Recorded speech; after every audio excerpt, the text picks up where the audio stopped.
మనం ప్రతిరోజు కూడా మనకుండేటువంటి సమస్యలకి పరిష్కారంగా ఒక విశేషమైనటువంటి క్షేత్రాన్ని గురించి తెలుసుకుంటున్నాం కదా. ఆ క్రమంలో ఈ రోజున బుధగ్రహ దోషాల నుంచి బయటపడడానికి కాను మనం దర్శించవలసినటువంటి విశేషమైనటువంటి క్షేత్రాన్ని గురించి తెలుసుకుందాం. ఆ క్షేత్రమే 108 దివ్య దేశాల్లో ఒకటైనటువంటిది.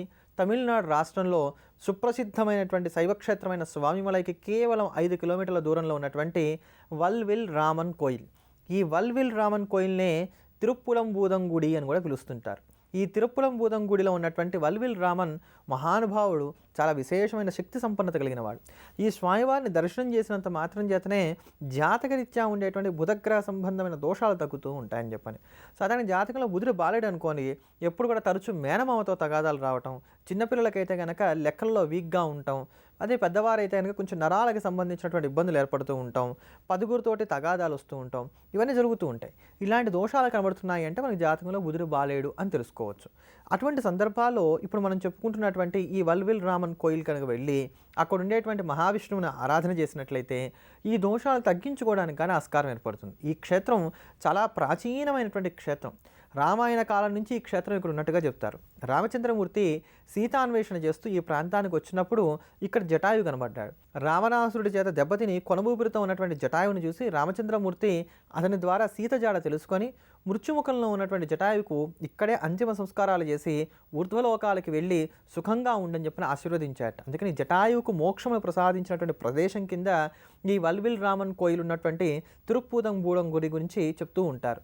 ఈ క్షేత్రంలో మరో విశేషం ఏంటంటే ఒకానొకప్పుడు తిరుమంగయ్య ఆళ్వార్ అని పిలవడేటువంటి ఒక భక్తుడు ఈ క్షేత్రానికి వచ్చినప్పుడు స్వామివారు ప్రత్యక్షంగా అతనికి దర్శనం ఇవ్వాలనేటువంటి తలంపుతో రామలక్ష్మణులు ఇద్దరు కూడా ఒక చెట్టు కింద రాకుమారులుగా నిద్రపోతున్నట్టుగా అతనికి దర్శనం ఇచ్చారట.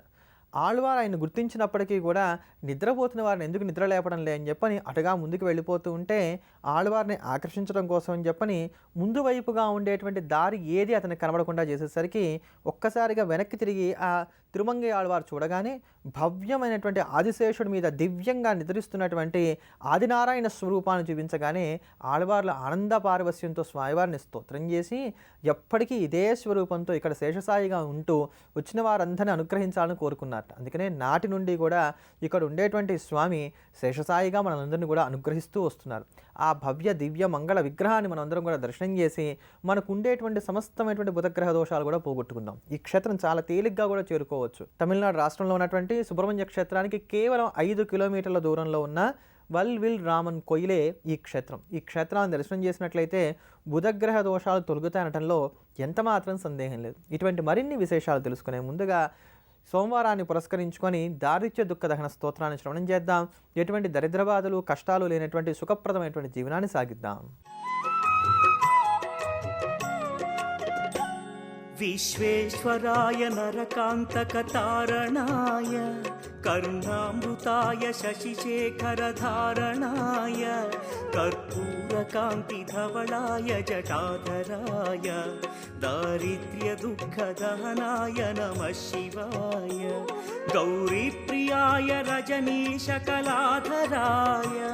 కాలాంతకాయ భుజగాధిపకంకణాయ గంగాధరాయ గజరాజ విమర్దనాయ దారిద్ర్యదుఃఖదహనాయ నమః శివాయ దారిద్ర్యదుఃఖదహనాయ నమః శివాయ.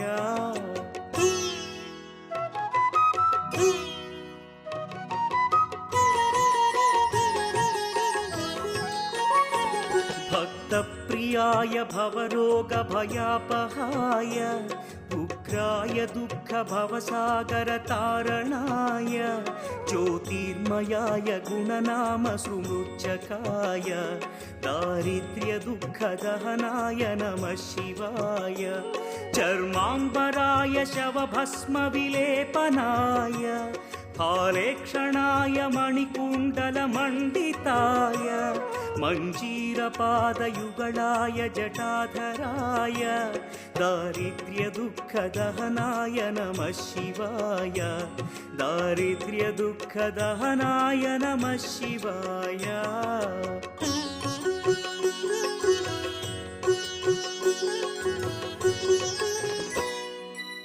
ఎప్పుడు మనసు అలజడిగా ఉంటుంది, కారణం మాకు తెలియట్లేదు. ఈ అలజడి తగ్గి ఒక ప్రశాంతత ఏర్పడాలి అని అనుకున్నా మనలో ఉండేటువంటి కోపము, ఆవేశము, ఉద్రేకము, క్రోధము, క్రౌర్యము ఇట్లాంటి భావాలన్నీ కూడా తగ్గి ప్రశాంతమైనటువంటి ఒక సమమైనటువంటి స్థితిలో మన జీవనం సాగాలన్నా మనకు ఉపకరించేటువంటి మహామంత్రమే శివపంచాక్షరి.